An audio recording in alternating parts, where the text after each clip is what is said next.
परमात्मा का कुत्ता कहानी। कहानीकार हैं मोहन राकेश जी।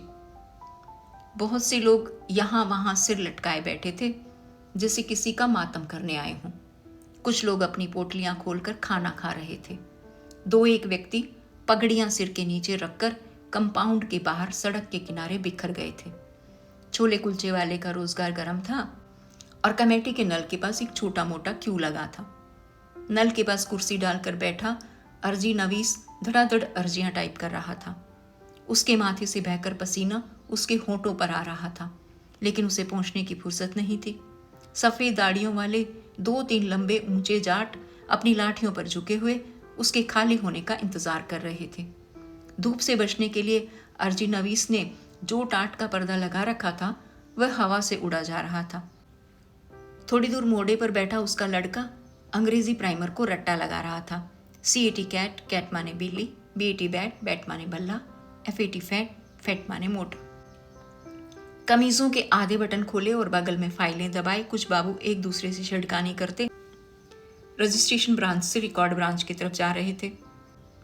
लाल बेल्ट वाला चपरासी आसपास की भीड़ से उदासीन अपने स्टूल पर बैठा मन ही मन कुछ हिसाब कर रहा था। कभी उसके होंठ हिलते थे और कभी सिर हिल जाता था। सारे कंपाउंड में सितंबर की खुली धूप फैली थी। चिड़ियों के कुछ बच्चे डालों से कूदने और फिर ऊपर को उड़ने का अभ्यास कर रहे थे और कई बड़े बड़े कोए पोर्श के एक सिरे से दूसरे सिरे तक चहलकदमी कर रहे थे। एक 70-75 की बुढ़िया जिसका सिर कांप रहा था और चेहरा झुर्रियों के गुंजल के सिवा कुछ नहीं था, लोगों से पूछ रही थी कि वह अपने लड़के के मरने के बाद उसके नाम अलाट हुई जमीन की हकदार हो जाती है या नहीं। अंदर हॉल कमरे में फाइलें धीरे धीरे चल रही थी। 2-4 बाबू बीच की मेज के पास जमा होकर चाय पी रहे थे। उनमें से एक दफ्तरी कागज पर लिखी अपनी ताज़ा गजल दोस्तों को सुना रहा था और दोस्त इस विश्वास के साथ सुन रहे थे कि वह गजल उसने शमा या 20वीं सदी के किसी पुराने अंक में से उड़ाई है। अजीत साहब, ये शेर आपने आज ही कहे हैं या पहले के कहे हुए शेर आज अचानक याद हो आए हैं? सांवले चेहरे और घनी मूंछों वाले एक बाबू ने बाईं आंख को जरा सा दबाकर पूछा। आसपास खड़े सब लोगों के चेहरे खिल गए। ये बिल्कुल ताज़ा गजल है, अजीत साहब ने अदालत में खड़े होकर हल्फिया बयान देने के लहजे में कहा। इससे पहले भी इसी वजन पर कोई और चीज कही हो तो याद नहीं। और फिर आंखों से सबके चेहरों को टटोलते हुए वे हल्की सी हंसी के साथ बोले, अपना दीवान तो कोई रिसर्च दाम ही मुर्तब करेगा। एक फरमाइशी कहका लगा जिसे शीशी की आवाज से बीच में ही दबा दिया। कह कहे पर लगाई गई इस ब्रेक का मतलब था कि कमिश्नर साहब अपने कमरे में तशरीफ ले आए हैं। कुछ देर का वक्फा रहा जिसमें सुरजीत सिंह वल्द गुरमीत सिंह की फाइल एक मेज से एक्शन के लिए दूसरी मेज पर पहुंच गई। सुरजीत सिंह वल्द गुरमीत सिंह मुस्कुराता हुआ हाल से बाहर आ गया और जिस बाबू की मेज से फाइल गई थी वह 5 रुपए के नोट को सहलाता हुआ चाय पीने वालों के जमघट में आ शामिल हुआ। अजीत साहब अब आवाज जरा धीमी करके गजल का अगला शेर सुनाने लगे। साहब के कमरे से घंटी हुई। चपरासी मुस्तैदी से उठकर अंदर गया और उसी मुस्तैदी से वापस आकर फिर अपने स्टूल पर बैठ गया। चपरासी से खिड़की का पर्दा ठीक कराकर कमिश्नर साहब ने मेज पर रखे ढेर से कागजों पर एक साथ दस्तक किए और पाइप सुलगाकर रीडर्स डाइजेस्ट का ताज़ा अंक बैग से निकाल लिया। लेटिशिया वाल्डिस का लेख कि उसे इतालवी मर्दों से क्यों प्यार है वे पढ़ चुके थे और लेखों के हृदय की शैल्य चिकित्सा के संबंध में JD रेडक्लिफ का लेख उन्होंने सबसे पहले पढ़ने के लिए चुन रखा था। पृष्ठ 111 खोलकर वे हृदय के एक नए ऑपरेशन का ब्यौरा पढ़ने लगे। तभी बाहर से कुछ शोर सुनाई देने लगा। कंपाउंड में पेड़ के नीचे बिखर कर बैठे लोगों में 4 नए चेहरे आ शामिल हुए थे। एक अधेड़ आदमी था जिसने अपनी पगड़ी जमीन पर बिछा ली थी और हाथ पीछे करके और टांगे फैलाकर उस पर बैठ गया था। पगड़ी के सिरे की तरफ उससे जरा बड़ी उम्र की एक स्त्री और एक जवान लड़की बैठी थी और उनके पास खड़ा एक दुबला सा लड़का आसपास की हर चीज को घूरती नजर से देख रहा था। अधेड़ मर्द की फैली हुई टांगे धीरे धीरे पूरी खुल गई थी और आवाज इतनी ऊंची हो गई थी कि कंपाउंड के बाहर से भी बहुत से लोगों का ध्यान उसकी तरफ खिंच गया था। वह बोलता हुआ साथ अपने घुटने पर हाथ मार रहा था। सरकार वक्त ले रही है। 10-5 साल में सरकार फैसला करेगी कि अर्जी मंजूर होनी चाहिए या नहीं। सालों, यमराज भी तो हमारा वक्त गिन रहा है। उधर वह वक्त पूरा होगा और इधर तुमसे पता चलेगा कि हमारी अर्जी मंजूर हो गई है। चपरासी की टांगें जमीन पर पुख्ता हो गई और वह सीधा खड़ा हो गया। कंपाउंड में बिखर कर बैठे और लेटे हुए लोग अपनी अपनी जगह पर कस गए। कई लोग उस पेड़ के आसपास जमा हुए। 2 साल से अर्जी दे रखी है कि सालों, जमीन के नाम पर तुमने मुझे जो गड्ढा अलॉट कर दिया है उसकी जगह कोई दूसरी जमीन दो। मगर 2 साल से अर्जी यहाँ के 2 कमरे ही पार नहीं कर पाई। वह आदमी अब जैसे एक मजमे में बैठकर तकरीर करने लगा। इस कमरे से उस कमरे में अर्जी के जाने में वक्त लगता है। इस मेज से उस मेज तक जाने में भी वक्त लगता है। सरकार वक्त ले रही है। लो, मैं आ गया हूं। आज यहीं पर अपना सारा घर बार लेकर ले लो जितना वक्त तुम्हें लेना है। 7 साल की भुखमरी के बाद सालों ने जमीन दी है मुझे 100 मरले का गड्ढा। उसमें क्या मैं बाप दादाओं की अस्थियां गाड़ूंगा? अर्जी दी थी कि मुझे 100 मरले की जगह 50 मरले दे दें, लेकिन जमीन तो दो। मगर अर्जी 2 साल से वक्त ले रही है। मैं भूखा मर रहा हूं और अर्जी वक्त ले रही है। चपरासी अपने हथियार लिए हुए आगे आया, माथे पर त्योरियां और आंखों में क्रोध। आसपास की भीड़ को हटाता हुआ वह उसके पास आ गया। ए मिस्टर, चल यहां से बाहर, उसने हथियार की पूरी चोट के साथ कहा। चल उठ। मिस्टर, आज यहां से नहीं उठ सकता, वह आदमी अपनी टांगे थोड़ी और चौड़ी करके बोला। मिस्टर, आज यहाँ का बादशाह है। पहले मिस्टर देश के बेताज बादशाहों की जय बुलाता था, अब वह किसी की जय नहीं बुलाता। अब वह खुद यहाँ का बादशाह है, बेलाज बादशाह। उसे कोई लाज शर्म नहीं है, उस पर किसी का हुक्म नहीं चलता। समझे चपरासी बादशाह? अभी तुझे पता चल जाएगा कि तुझ पर किसी का हुक्म चलता है या नहीं। चपरासी बादशाह और गर्म हुआ। अभी पुलिस के सुपर्द कर दिया जाएगा तो तेरी सारी बादशाही निकल जाएगी। हाँ हाँ, बेलाज बादशाह हंसा। तेरी पुलिस मेरी बादशाही निकालेगी? तू बुला पुलिस को। मैं पुलिस के सामने नंगा हो जाऊंगा और कहूंगा कि निकालो मेरी बादशाही। हम में से किस किस की बादशाही निकालेगी पुलिस? ये मेरे साथ 3 बादशाह और हैं। यह मेरे भाई की बेवा है, उस भाई की जिसे पाकिस्तान में टांगों से पकड़कर चीर दिया गया था। ये मेरे भाई का लड़का है जो अभी से तपेदिक का मरीज है, और ये मेरे भाई की लड़की है जो अब ब्याहने लायक हो गई है। इसकी बड़ी कुंवारी बहन आज भी पाकिस्तान में है। आज मैंने इन सबको बादशाही दे दी है। तू ले आ जाकर अपनी पुलिस कि आकर इन सब की बादशाही निकाल दे, कुत्ता साला। अंदर से कई एक बाबू निकलकर बाहर आ गए थे। कुत्ता साला सुनकर चपरासी आपे से बाहर हो गया।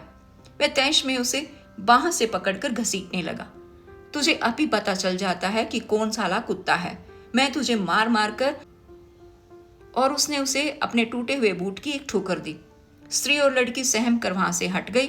लड़का एक तरफ खड़ा होकर रोने लगा। बाबू लोग भीड़ को हटाते हुए आगे बढ़ाए और उन्होंने चपरासी को उस आदमी के पास से हटा लिया। चपरासी फिर भी बड़बड़ाता रहा। कमीना आदमी, दफ्तर में आकर गाली देता है। मैं अभी तुझे दिखा देता। एक तुम ही नहीं, यहां तुम सब के सब कुत्ते हो, वो आदमी कहता रहा। तुम सब भी कुत्ते हो और मैं भी कुत्ता हूं। फर्क सिर्फ इतना है कि तुम लोग सरकार के कुत्ते हो, हम लोगों की हड्डियां चूसते हो और सरकार की तरफ से भौंकते हो। मैं परमात्मा का कुत्ता हूं, उसकी दी हुई हवा खाकर जीता हूं और उसकी तरफ से भौंकता हूं। उसका घर इंसाफ का घर है, मैं उसके घर की रखवाली करता हूं। तुम सब उसके इंसाफ की दौलत की लुटेरे हो। तुम पर भौंकना मेरा फर्ज है, मेरे मालिक का फरमान है। मेरा तुमसे अजली बैर है। कुत्ते का बैरी कुत्ता होता है। तुम मेरे दुश्मन हो, मैं तुम्हारा दुश्मन हूं। मैं अकेला हूं, इसलिए तुम सब मिलकर मुझे मारो। मुझे यहां से निकाल दो, लेकिन मैं फिर भी भौंकता रहूंगा। तुम मेरा भौंकना बंद नहीं कर सकते। मेरे अंदर मेरे मालिक का नूर है, मेरे वाह गुरु का तेज है। मुझे जहां बंद कर दोगे मैं वहां भौंकूंगा और भौंक भौंक कर तुम सब के कान फाड़ दूंगा। साले आदमी के कुत्ते, झूठी हड्डी पर मरने वाले कुत्ते, दुम हिला हिलाकर जीने वाले कुत्ते। बाबा जी बस करो, एक बाबू हाथ जोड़कर बोला। हम लोगों पर रहम खाओ और अपनी ये संत बानी बंद करो। बताओ तुम्हारा नाम क्या है, तुम्हारा केस क्या है? मेरा नाम है 1226/7। मेरे माँ बाप का दिया हुआ नाम खा लिया कुत्तों ने। अब यही नाम है जो तुम्हारे दफ्तर का दिया हुआ है। मैं 1226/7 हूँ। मेरा और कोई नाम नहीं है। मेरा ये नाम याद कर लो, अपनी डायरी में लिख लो। वाह गुरु का कुत्ता 1226/7। बाबा जी आज जाओ, कल या परसों आ जाना। तुम्हारी अर्जी की कार्रवाई तकरीबन पूरी हो चुकी है। तकरीबन पूरी हो चुकी है, और मैं खुद ही तकरीबन पूरा हो चुका हूं। अब देखना यह है कि पहले कार्रवाई पूरी होती है कि पहले मैं पूरा होता हूं। एक तरफ सरकार का हुनर है और दूसरी तरफ परमात्मा का हुनर है। तुम्हारा तकरीबन अभी दफ्तर में ही रहेगा और मेरा तकरीबन कफन में पहुंच जाएगा। सालों ने सारी पढ़ाई खर्च करके 2 लफ्ज इजाद किए हैं, शायद और तकरीबन। शायद आपके कागज ऊपर चले गए हैं, तकरीबन कार्रवाई पूरी हो चुकी है। शायद से निकालो और तकरीबन में डाल दो, तकरीबन से निकालो और शायद में गर्क कर दो। तकरीबन 3-4 महीने में तहकीकात होगी, शायद महीने 2 महीने में रिपोर्ट आएगी। मैं आज शायद और तकरीबन दोनों घर छोड़कर आया हूँ। मैं यहाँ बैठा हूँ और यहीं बैठा रहूंगा। मेरा काम होना है तो आज ही होगा और अभी होगा। तुम्हारे शायद और तकरीबन के ग्राहक ये सब खड़े हैं, ये ठगी इनसे करो। बाबू लोग अपनी सद्भावना के प्रभाव से निराश होकर एक एक करके अंदर लौटने लगे। बैठा है बैठा रहने दो, बकता है बकने दो, साला बदमाशी से काम निकालना चाहता है। Let him bark himself to death. बाबुओं के साथ चपरासी भी बड़बड़ाता हुआ अपने स्टूल पर लौट आया। मैं साले के दांत तोड़ देता। अब बाबू लोग हाकिम हैं और हाकिमों का कहाँ मानना पड़ता है, वरना। अरे बाबा शांति से काम ले, यहाँ मिन्नत चलती है, पैसा चलता है, धौंस नहीं चलती। भीड़ में से कोई उसे समझाने लगा। वह आदमी उठकर खड़ा हो गया। मगर परमात्मा का हुक्म हर जगह चलता है। वह अपनी कमीज उतारता हुआ बोला, और परमात्मा के हुक्म से आज बेलाज बादशाह नंगा होकर कमिश्नर साहब के कमरे में जाएगा। आज वह नंगी पीठ पर साहब के डंडे खाएगा। आज वह बूटों की ठोकर खाकर प्राण देगा, लेकिन वह किसी की मिन्नत नहीं करेगा, किसी को पैसा नहीं चढ़ाएगा, किसी की पूजा नहीं करेगा। जो वाहगुरु की पूजा करता है वह और किसी की पूजा नहीं कर सकता। तो वाहगुरु का नाम लेकर और इससे पहले कि वह अपने कहे को किए में परिणित करता, 2-1 आदमियों ने बढ़कर तहमत की गांठ पर रखे उसके हाथ को पकड़ लिया। बेलाज बादशाह अपना हाथ छुड़ाने के लिए संघर्ष करने लगा। मुझे जाकर पूछने दो कि क्या महात्मा गांधी ने इसलिए इन्हें आज़ादी दिलाई थी कि ये आज़ादी के साथ इस तरह संभोग करें, उसकी मिट्टी खराब करें, उसके नाम पर कलंक लगाए, उसे टके टके की फाइलों में बांधकर जलील करें, लोगों के दिलों में उसके लिए नफरत पैदा करें। इंसान के तन पर कपड़े देखकर बात इन लोगों की समझ में नहीं आती। शर्म तो उसे होती है जो इंसान हो। मैं तो आप कहता हूं कि मैं इंसान नहीं, कुत्ता हूं। सहसा भीड़ में एक दहशत सी फैल गई। कमिश्नर साहब अपने कमरे से बाहर निकल आए थे। वे माथे की त्योरियां और चेहरे की झुर्रियों को गहरा किए भीड़ के बीच में आ गए। क्या बात है, क्या चाहते हो तुम? आपसे मिलना चाहता हूं साहब, वह आदमी साहब को घूरता हुआ बोला। 100 मरले का एक गड्ढा मेरे नाम अलॉट हुआ है। वह गड्ढा आपको वापस करना चाहता हूं ताकि सरकार उसमें एक तालाब बनवा दे और अफसर लोग शाम को वहां जाकर मछलियां मारा करें, या उस गड्ढे में सरकार का एक तहखाना बनवा दें और मेरे जैसे कुत्ते को उसमें बंद कर दें। ज्यादा बकबक मत करो और अपना केस लेकर मेरे पास आओ।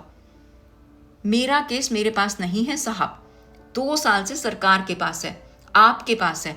मेरे पास अपना शरीर और 2 कपड़े हैं। 4 दिन बाद ये भी नहीं रहेंगे, इसलिए इन्हें भी आज ही उतार दे रहा हूं। इसके बाद बाकी सिर्फ 1226/7 रह जाएगा। 1226/7 को मार मार कर परमात्मा के हुजूर में भेज दिया जाएगा। ये बकवास बंद करो और मेरे साथ अंदर आओ। और कमिश्नर साहब अपने कमरे में वापस चले गए। वह आदमी भी कमीज कंधे पर रखे उस कमरे की तरफ चल दिया। 2 साल चक्कर लगाता रहा, किसी ने बात नहीं सुनी। खुशामदे करता रहा, किसी ने बात नहीं सुनी।